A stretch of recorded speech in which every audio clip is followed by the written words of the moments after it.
By the mid to late 80s, Bryant had associated himself with probably the most ruthless and notorious cocaine crack enterprise in the city, that being Howard Pappy Mason and Lorenzo Fat Cat Nichols.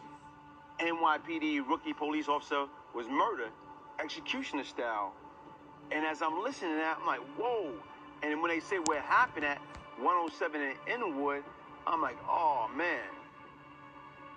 That bad. That was given to me by a police officer in New York called Matt Byrne, whose son was gunned down by these drug dealers up there in New York City. While police were guarding Arjun last month, assassins shot to death police officer Edward Byrne. By virtue of his position with that organization and his reputation, it was the consensus of opinion at first, after the Byrne murder, that Brian Glaze Gibbs, and only Brian Glaze Gibbs, was capable of pulling something off like this.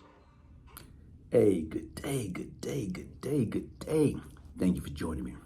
Just in case you're joining me for the very first time, I am your host, the real Brian Glaze Gibbs. And this is my ministry. This is my platform. I talk about the good, I talk about the bad, I talk about the ugly. And like I said right now, what I want to do is, how do I right my wrong?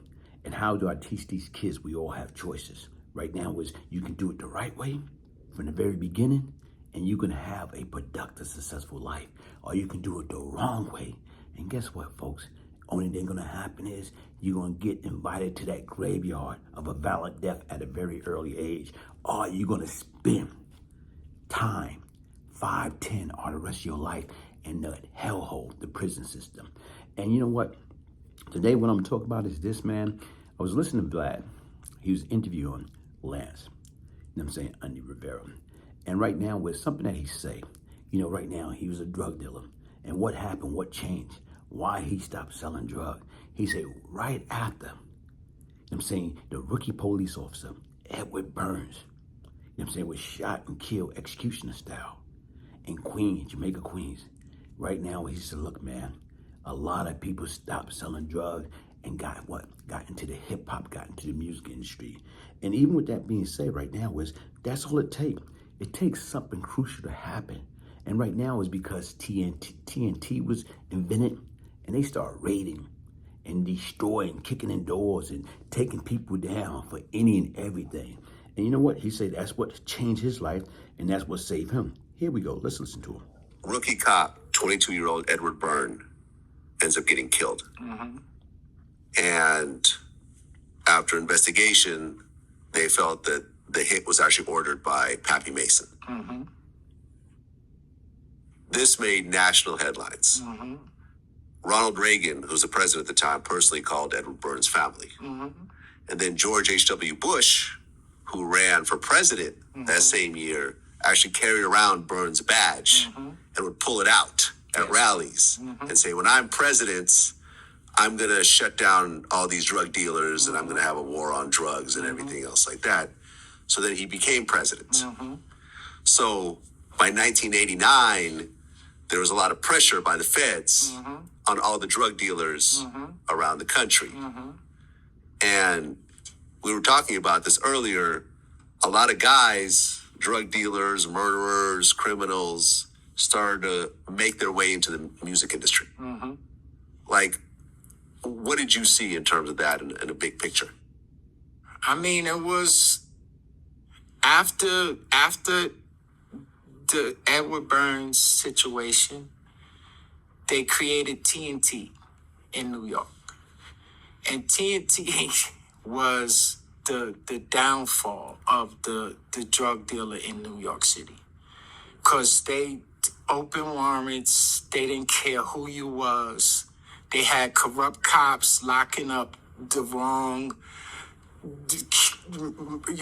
crackheads was making up stories. It was corrupt 77 precinct in the Bronx, like up the precincts up in Fort Apache, the Bronx.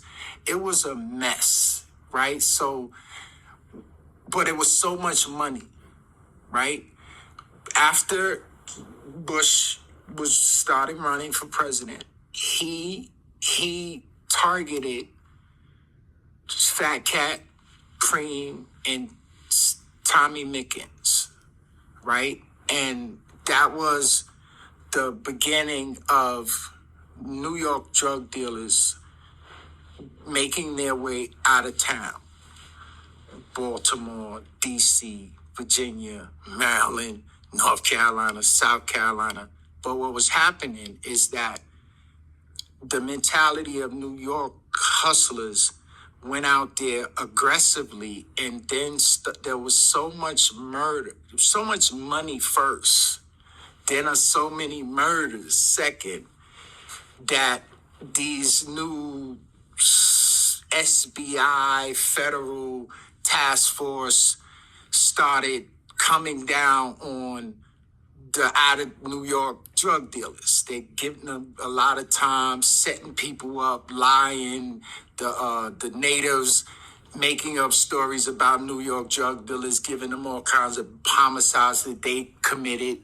And so now New York drug dealers are saying, hold up, we need to be able to take our money now and move into something more legitimate. And at that time, what was more legitimate than the music business? Hip hop had embraced the streets. The streets were saying, okay, we want reparations. So now millions of dollars, because it happened to me. It happened to, I watched a guy named Kedar Massenberg, who was responsible for D'Angelo and Erykah Badu. Yep. And watch him and assume that he was a drug dealer. He used to come through Fulton Street every night, stop at the store, jump out, Rolex on. I'm saying, who the fuck is this guy? Right? So I'm like, so next thing you know, we had a stash house.